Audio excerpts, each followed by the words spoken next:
Mums with Hustle podcast, episode 502. Welcome to the Mums with Hustle podcast, where you'll discover everyday mum entrepreneurs killing it in their industry. Learn the secrets you can replicate to create your own success with your host, Tracy Harris. Let's talk about something that almost every woman in business comes up against eventually. It's the moment where your leadership is tested, not by how polished your offer is, but how you respond when people push up against it. So here's the scene. You create something thoughtful. It's insanely valuable. The offer is clear. You've created it in integrity. And then the questions start coming in. Maybe they're coming in the DMs. Maybe they're coming in via email. You know the questions. They're saying, can I get a refund? Can I swap what I already bought for this bundle instead? Can I get the bonus for free even though I purchased separately? Now, here's where many entrepreneurs get it wrong. They think that there are only two choices in these instances. The first choice, to be a people pleaser, yet again, and give in while quietly resenting it, possibly seething. Or option number two, to shut it all down, get angry, and refuse feedback altogether. But what I want to share with you, ladies listening to this podcast, is that there is a third way, and that's what I call holding the throne.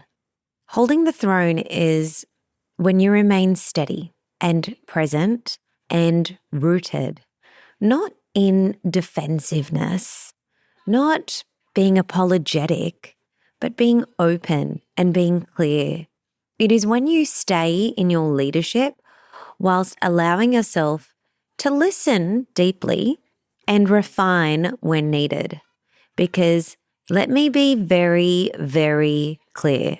I absolutely believe in listening to our customers. I think the feedback that we receive, especially around confusion or unmet expectations, is incredibly valuable to us as founders. It gives us insight into how we can communicate even more clearly next time. We don't need to make everyone happy. That's not what this is about. But we do need to understand how our message and our offers are landing with our people.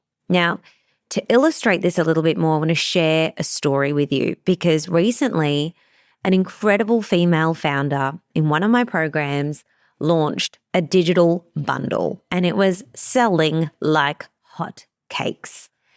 Okay, I want you to imagine several different digital products bundled together at an insane price with an additional bonus product being added in for those who would purchase during that short launch window. So something that wasn't accessible otherwise, right?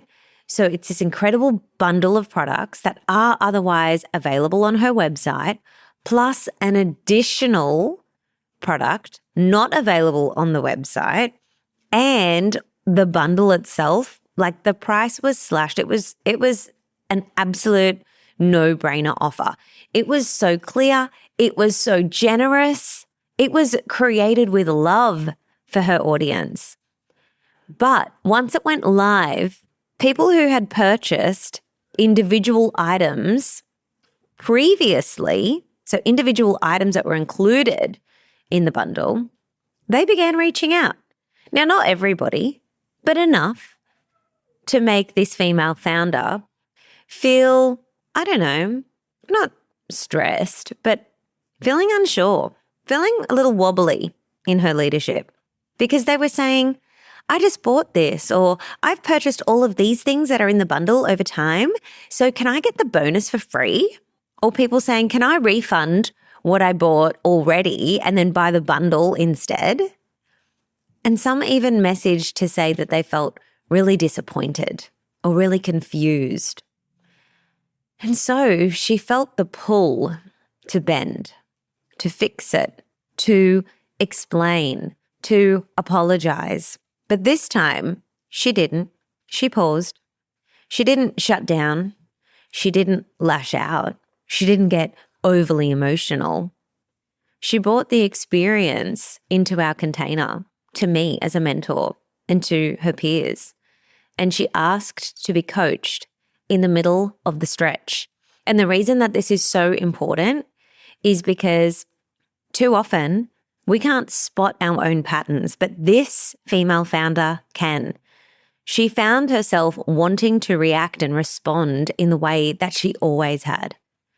And this time she caught it before she responded and reacted. And she came into the container and asked to be coached while she's in the midst of it, because she didn't want to respond in the same way as every other time. So that right there is her holding the throne, choosing a different response, choosing to respond in a way that is a match for her future self and the business that she's creating, and cutting off old patterns and the old need to be misfix it, misapologize, misexplain away. No. And she allowed herself to feel the discomfort. She stayed open to what her customers were reflecting back. And then she still chose to honor her original offer and boundaries.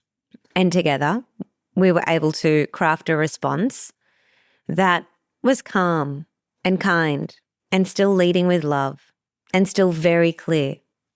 And then she took it one step further. She reviewed her messaging. She updated her FAQs on the sales page for the bundle.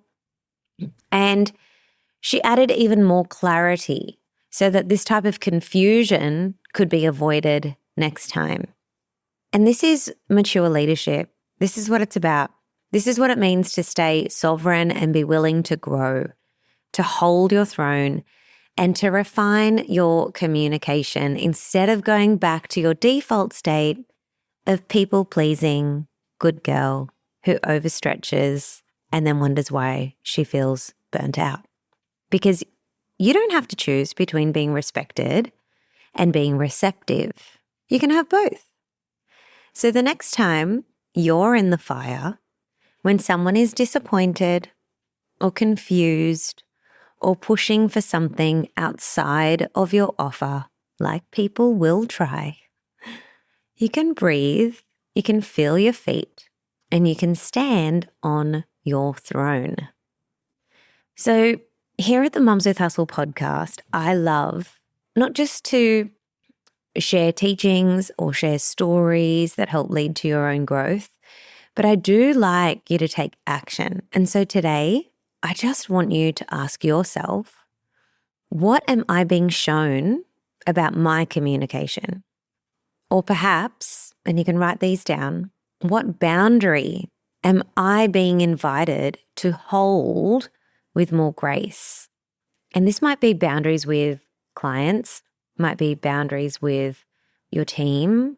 It could be boundaries with people that are inside of your coaching containers, maybe messaging you after hours, or people that are members inside of a low-ticket membership, sending you private DMs, expecting private coaching, or people that aren't customers reaching out and trauma dumping in the DMs. What boundary are you being invited to hold with more grace in those instances? This is the art, ladies. This is embodied leadership. This is holding the throne.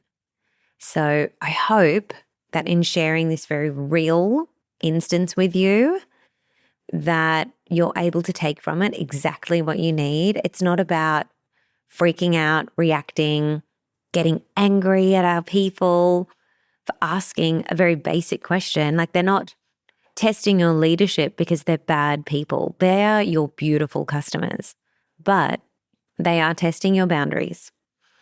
So you need to sit with that. You know, what is it showing me about my communication? What boundary am I being invited to hold with more grace? There's lessons in this. the experience or the pain that you're experiencing, the frustration, the challenge, it reveals clues for your upgrade. So I hope that you're able to spot those and give gratitude for the lessons or the instances of the people that are reflecting these opportunities back to you, and then move forward by holding the throne. Ladies, thank you so much for joining me on the Mums with Hustle podcast. I hope that you loved this one, and I'd love to hear from you in our Apple Podcast reviews. So if you got something out of this episode or out of any of my episodes, it would mean so much to me if you could hop on and leave me a 5-star review. Tell me what you loved about it, and always, always, always leave your Instagram handle, because from time to time, I love to head on over and spoil some people. So make sure that you're heading over, leaving a 5-star review. Tell me what you love about it and leave your Instagram handle. And I can't wait to connect with you. Thank you so much for being here. I'll see you on the next episode.